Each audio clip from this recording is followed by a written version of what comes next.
ሰላም ጤና ይስጥልን ውድ ተመልካቾቻችን አድማጮቻችን ከቀዳሚት ረፋድ የመዝገብ ኒውስ መረጃዎች ጋር እኔ ደረጃ አብተወልድ ነኝ። ወደ ዕለቱ ዋና ዋና ጉዳዮች ከመግባቴ በፊት በቅድሚያ በሱዳን የተከሰተውን ጎርፍ ከህዳሴ ግድብ ጋር በማያያዝ በግብጽ በኩል የቀረበውን ውንጀላ ኢትዮጵያ ውድቅ አድርጋለች። ግብጽ ከቀናት በፊት በውሃና መስኖ ሚኒስቴሯ በኩል ባወጣችው መግለጫ ሰሞኑን በሱዳን የተከሰተው ጎርፍ በኢትዮጵያ ግድብ የአስተዳደር ችግር ምክንያት የተፈጠረ ነው የሚል ውንጀላ አቅርባለች። የኢትዮጵያ ውሃና ኢነርጂ ሚኒስቴር ከግብጽ በኩል የቀረበው ውንጀላ መሰረተ ቢስና ከእውነታው ጋር የሚጣረስ መሆኑን ገልጾ ግድቡ ጎርፍ ከማስከተል ይልቅ የጎርፍ አደጋን መቀነስ እንዳስቻለ ገልጸዋል። ሚኒስቴሩ በመግለጫው ኢትዮጵያ የኃይል ማመንጫ ግድቦችን የመገንባትና የውሃ ፍሰታቸውን የማስተዳደር ልምድ እንዳላት በመጥቀስ የታላቁ ህዳሴ ግድብ መገንባት በሱዳንና ግብጽ ሊከሰት የሚችለውን ከፍተኛ ጎርፍ ማስቀረቱን አስረድተዋል። ግድቡ ተመጣጣኝ ውሃ ፍሰት እንዲኖር በማድረግ በሱዳንና በታችኛው ተፋሰስ ሀገራት የሚደርሰውን አማካይ ከፍተኛ የጎርፍ መጠንና የሚያስከትለውን ጉዳት መቀነስ አስችሏልም ነው ያለው ቃል በቃል።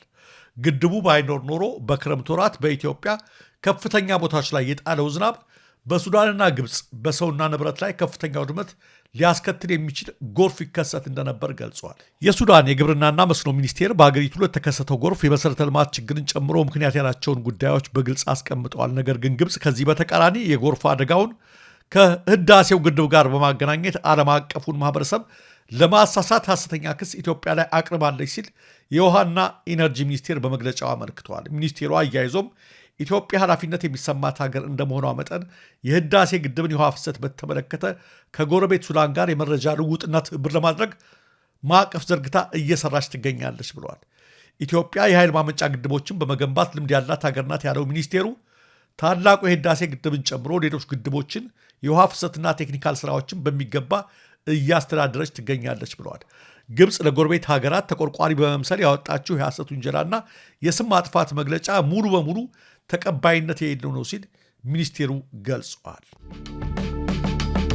ተመልካቾቻችን ከዚህ በማስከተልም እስኪ እነዚህን ሁለት አጫጭር ቪዲዮዎችን እንመልከት። ኢየሱስ ክርስቶስ ማስተማር በሚጀምርበት ጊዜ ምንም ከዋቄፈና የተለየ ነገር አላስተማረም።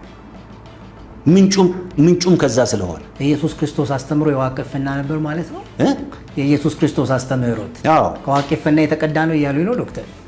የስ አሁን ደግሞ በመገናኛ ብዙሃን ቀርበው መልእክት እንዲያስተላልፉ የተደረጉትን ሰውዬ እናዳምጣቸው። ሙሴ ሄዶ ያን የራሱን ህዝብ ወደ ሲና ያሉትን ሴና ነው ሲና በረሃው ማለት ሲና በረሃ ሲና ተራራ የሚባሉት ሴና ነው ተብሎ ነው የሚታወቀው። ሴና ተራራ ላይ ወጥቶ 40 ሌሊትና 40 ቀን ፈጣሪን ለምኖ ለመጀመሪያ ጊዜ ከፈጣሪ ጋር የተነጋገረው ሙሴ ነው። ሙሴ እንዲህ አርጎ ለፈጣሪ መቅረብ የቻለው ከብት ሲጠብቅላቸው የቆየው አባት እንዴት ፈጣሪን እንደሚለምኑ ይህንን ተምሮ ስለሄደ ነው። እንደዛ ለምኖ ከፈጣሪ ጋር ሊገኘን እናኝ የቻለው። ስለዚህ ዮቶር ዋቄፈና ነበረ ነው። ዮቶር ዋቄፈታ ነው። እንደሰማችሁት ነው። ኢሬቻ በአዲስ አበባ እየተከበረ ይገኛል። በተደጋጋሚ በዚህ ጉዳይ ላይ እንደተናገር ነው ኢሬቻ ሃይማኖት እስከሆነ ድረስ የእምነቱ ተከታዮች መብታቸው ተጠብቆ እንደ ሌሎች ሃይማኖት ተከታዮች በዓላቸውን የማክበር መብት እንዳላቸው ሁላችንም እናምናለን። ከዚህ ባለፈ ፖለቲካዊ ጣልቃ ገብነት በመግባት ትናንት ማታ ሁላችሁም ተመልክታችሁት ከሆነ በድሮን ጭምር የድሮን በረራ ኢሬቻን በማጀብ ለማንም እምነት ያልተደረገ ሁሉ ለኢሬቻ እየተደረገ ተመልክተናል። የአዲስ አበባ መስተዳድር የምድር ባቡር መስሪያ ቤት ተጓዦችን በማመላለስ ያደረጉትን ሁሉ ተመልክተናል። መድፍ መተኮሱን ሰምተናል። ከዛ በላይ ግን ተመልካቾቻችን የድሮን ሁሉ ትርኢት ማታ አጅበው አድርገውታል ማለት ነው። እንግዲህ ግንቦት የኛ በዓል ነው ይል ነበር ህወሓት። ኦህዴድ ብልጽግና ደግሞ ኢሬቻን እንደ ሃይማኖታዊ በዓል እየተጠቀመው ይመስላል እና ከህገ መንግስት ውጭ እንመራበታለን ከሚሉት ህገ መንግስት ውጭ ይህን ነገር አድርገዋል ማለት ነው።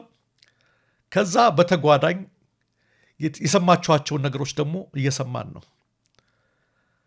የመጀመሪያው ሰውዬ ሲናገሩ እንደሰማችኋቸው ኢየሱስ ራሱ የዋቄፈና እምነት ተከታይ ነው፣ አስተምሮቹም ከሱ የተቀዱ ናቸው ብለዋል። የከፋ መቅሰፍት እንዳያመጡብን እግዚአብሔር ይቅር ይበለን ነው የምንለው። እግዚአብሔር ይህን አይስማ ነው የምንለው። ጠለቅ አድርጌ ቃለ ምልልሳቸውን ስሰማው ምንም አይነት በእግዚአብሔር ቃል የጠለቀ እውቀት የላቸውም። ሰውየው ዶክተር ነው የሚባሉት። የሚናገሩት ነገር በሙሉ እኔ እንጃ በዓለማዊ ትምህርትም ፊደል መቁጠራቸውን ነው የምጠራጠረው። በዘፈቀደ ነው የሚናገሩት። በዚህ ጉዳይ ላይ ለቤቱ እሱ ስለሚያውቅበት እኛ ብዙም አንበሳጭም። የቤትህ ቅናት በልታኛለችና የሚላገዱ መላገድ በላይ ወደቀ ይላል መጽሐፍ ቅዱስ። በኢየሱስ ክርስቶስ ላይ ነው የተመጣው እንደሰማችሁት ማለት ነው። ወደ ዝርዝሩ ስለማልገባ ነው ያሉት ነገር ጠቃሚ ስላልሆነ ምን ላይ እንደተደረሰ እንድታዩት ብለን ነው። እንደነገርኳችሁ ኢሬቻ ደግሞ የሁሉም የኦሮሞዎች እምነት አይደለም። ኦሮሞ ሆኖ ፕሮቴስታንት አለ፣ ኦሮሞ ኦርቶዶክስ አለ፣ ኦሮሞ ሙስሊም አለ። ኦሮሞ ሆኖ ደግሞ ዋቄ ፈና አለ። ኢሬቻን የሚያከብር በአግባቡ ማክበር ይችላሉ። ከዛ ፈርዘር በመሄድ የተደረሰበትን ነገር እያያችሁ ነው። ያ ብቻ አይደለም። ሌላኛው ሰው ደግሞ በዛው በሚዲያ በመንግስት ሚዲያ ተመቻችቶላቸው ናቸው። ሲና በረሃ ራሱ ሴና የኛ ነው አሉ። ሲና በረሃ ያኔ እስራኤላውያን ከግብፅ ወደ ከነዓን የተሄዱበት ማለት ነው። ያ ሁሉ የኛ ነው። እንግዲህ ሙሴ ባህሩን ከፍሎ አሻገረ ኤርትራ ባህርን የሚለውንም የፈራሁት የተከፈለው ባህርም ሆራ አርሰዲ ነው እንዳይሉን ነው የፈራሁት። የቢሾፍቱን ሐይቅ ነው የከፈለው በበትሩ ብለው በዛው መቀጠላቸው አይቀርም። ድፍረት ብሔራዊ ቋንቋ ሆኗል። እዚህ ደረጃ ላይ ተደርሷል። ለምንድን ነው ይሄን የምንለው? ሁላችንንም ስለሚነካ ነው። ሁሉም የየራሱ እምነት አለው። ሁሉም የየራሱ እምነት አለው። የየራሱን እምነት የማክበር ነገር አለ። ነገር ግን እዚህ ደረጃ ላይ ሲደረስ እኛ ምን እንላለን? ኢዮርብዓም እስራኤልን ሁሉ አሳተ ነው የተባለው። በስተመጨረሻውም ዋጋውን አግኝተዋል። ኢዮርብዓም ንጉሥ ኢዮርብዓም ማለት ነው። እንደሱ አሳሳች መንገድ የተከተለ የለም። ከመልካሙ መንገድ አፈንግጦ ህዝቡን አሳሳተ የሚል ነው። እንደምትሰሙት መጽሐፍ ቅዱሳዊውን በእስልምናም በክርስትናም ያለውን ታሪክ ሁሉ የኛ ነው ወደ ማለት ነው የተደረሰው ማለት ነው። ምን ይባላል? ለቤቱ እሱ ያውቅበታል። ኢዮርብዓምን ትምህርት የሰጠው ጌታ ዛሬም አለ። ሁላችንም እንደምናምነው አምላካችን ፈጣሪያችን ትናንትናም ዛሬም ነገም ያው ነው። ለቤቱ እሱ ያውቅበታል ነውና ድፍረት ብሔራዊ ቋንቋ ሆኗል። ሃይማኖት ውስጥ ሁሉ ገብቷል። እንደምትመለከቱት ትልቅ ድፍረት እየተነገረ ነው። ይሄ እንኳ ሲነገር የሌሎች እምነት ተከታዮች ምን ይላሉ? ቅር ይላቸዋል ተብሎ እንኳ አልተደረገም። መጥፎ ነው ጊዜ ለእኛ አይገርመንም። እኔ ስቃለሁ ሁሌም። ሰው እንዴት እንደው የቅርቡን ግንቦት ሃያን እንኳ አያስታውስም። ግንቦት ሃያ እንደዛ መሬት ጠቧት እንዳልነበረ ዛሬ ተረስታለች በአጭር ጊዜ ውስጥ። ይችም የፖለቲካ ጨዋታ ከዚህ አታልፍም። ባለቤቱ ይሄን ሁሉ ይመለከታል፣ ይስቃል ከላይ ሆኖ። እዚህ እኔም ጋር ደረሳችሁ ነው የሚለውና የማንሰማው ነገር የለም። ተመልካቾቻችን፣ አድማጮቻችን፣ ሌላው ተመልካቾቻችን ከወደ መካነ ሰላም አንድ መረጃ መጥቷል። ይህ መረጃ ብዙዎችን እያነጋገረ ይገኛል በማህበራዊ ሚዲያው ላይ። በመካነ ሰላም ቦረና ውስጥ ማለት ነው በሚገኝ አንድ መስጂድ ውስጥ አዛን ሲያደርጉ የነበሩትን ኢማም ጨምሮ ሌሎች ሙስሊም ወንድሞቻችን አባቶቻችን መገደላቸው ተሰምቷል። ከሁሉም በቅድሚያ አድማጮቻችን ይህንን የወንድሞቻችንና የአባቶቻችንን አሳዛኝ ግድያ የፖለቲካ መጠቀሚያ ከማድረግ በፊት ነፍስ ይማርልን፣ ለቤተሰቦቻቸው መጽናናትን ይስጥልን ማለት ይቀድማል። ሁላችንም አሳዛኝ ግድያ ነው። ቀጥሎ ይሄን ካልን ጨምሮ ድርጊቱ በማንም ይፈጸም በማን እጅግ የሚወገዝና የሚኮነን ነው። ጸያፍ ድርጊት ነው፣ ማንም ቢፈጽመው ማለት ነው። በዚህ ላይም መስማማት ሊኖር ይገባል ሁላችንም። ሶስተኛ ከዚህ ቀጥሎ ምንድነው ማድረግ ያለብን? እውነተኛውን መረጃ ማረጋገጥ። እንደ ጋዜጠኝነት እሱን እያደረግን ነው። እኛ ማን ነው ይሄንን የፈጸመው? ማንም ቢሆን ማን እናወግዘዋለን። ያውም በወሎ ውስጥ ተዋደው በሚኖርበት ሙስሊሙ ክርስቲያን ውስጥ ማን ነው ይሄን የፈጸመው? ለምንድን ነው ይሄን የምላችሁ? ከአሁን በፊት ከዓመታት በፊት ሞጣ ላይ ባህር ዳር ላይ የነበረ ነገር ሁላችሁም ታስታውሳላችሁ። ተውት፣ እሱ ከዓመት በፊት የነበረ ነው። የዛሬ ወር አካባቢ በቆቦ ቤተክርስቲያን ውስጥ ተጠንስሶ የነበረውን ሴራ እንዳንዘነጋ ሁላችን።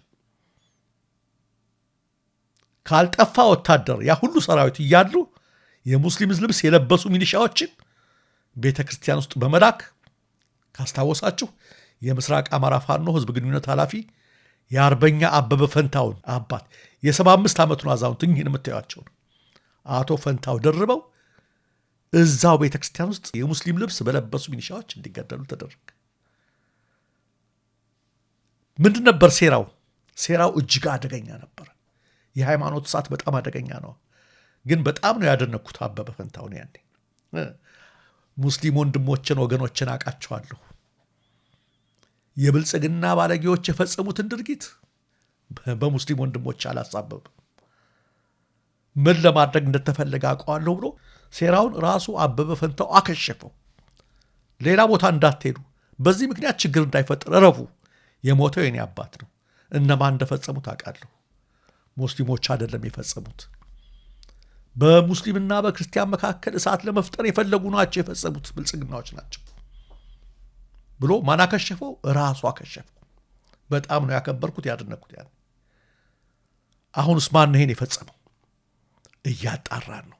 እንደነገርኳችሁ ማንም ይፈጽመው ማን እናወግዘዋለን፣ አንደግፈውም፣ እንኮንነዋለን።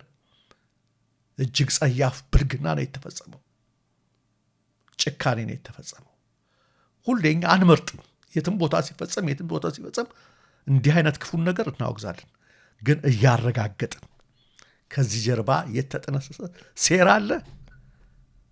እሱን ለማረጋገጥ እየሄድን ነው። አረጋግጠን ፈልፍለን እንደርስበታለን። ነገ ከነገ ወዲያ እውነተኛውን መረጃ እናወጣለን። አስቀድመን ባልተረጋገጠ መረጃ እየጮህን አናደናግርም። ምክንያቱም ብልጽግና ሰሞኑን ብትረር በጣም ከብዶታል፣ በጣም ቆንጥጦታል። የተወሰደበት ነገር የደረሰበት ሽንፈት ሁላችሁም ታውቃላችሁ። ስለዚህ ጥንቃቄ ያስፈልጋል። ከዚህ ጀርባ ምን አለ የሚለውን ተመልካቾቻችን ለማለት ነው። ናው ተመልካቾቻችን፣ ባለፉት ቀናት በውጥረት የተሞላችው ወልዲያ ዛሬም በውጥረት ላይ ትገኛለች። ሶስቱም ወደ ከተማዋ የሚያስገቡት በሮች በፋኖ ኃይሎች ቁጥጥር ስር መግባታቸውን ነው ከስፍራው የደረሰን ዜና የሚያመለክተን። በከተማዋ ዙሪያ አሁንም ውጊያው በዛሬው ዕለት እንደቀጠለ ከስፍራው የሚደርሱ መረጃዎች ያመለክታሉ። እርሱንም እየተከታተልን እንገኛለን። ሌላው ተመልካቾቻችን የወለጋዋ ቢዛሞ ከተማም እንደምትመለከቱት በፋኖች ቁጥጥር ስር ገብታለች። ፋኖች ወደ ቢዛሞ ገብተዋል። በአካባቢው የነበሩትን ሚሊሻዎችና አድማ ብተናዎችን በማጽዳት ከተማዋን መቆጣጠራቸውን፣ ባንኮችን ጨምሮ ለአንዳንድ ተቋማት ጥበቃ እያደረጉ መሆናቸውን አስታውቀዋል። ከአካባቢው መስተዳድር ተጨማሪ አስተያየት ወይም መረጃ ለማግኘት ያደረግነው ጥረት ሊሳካ አልቻለም። ተመልካቾቻችን፣ ሌሎችም መረጃዎች ከሌሎች አካባቢዎች አሁንም እየደረሱን ነው። ሁሉንም ተከታትለን ሲደርሱን በሰዓቱ ወደ እናንተ እናቀርብላችኋለን። ለትክክለኛ ለወቅታዊ ለፈጣን መረጃዎች እንዲሁም ለቁም ነገር አዘል ዝግጅቶች መዝገብ ኒውስን ይከታተሉ፣ ሰብስክራይብ ያድርጉ። ኢትዮጵያ ሀገራችን፣ ምስራቅ አፍሪካችን በሰላም በአንድነት በሞገስ በነፃነት በፍቅርና በክብር ለዘላለም ይኑሩ።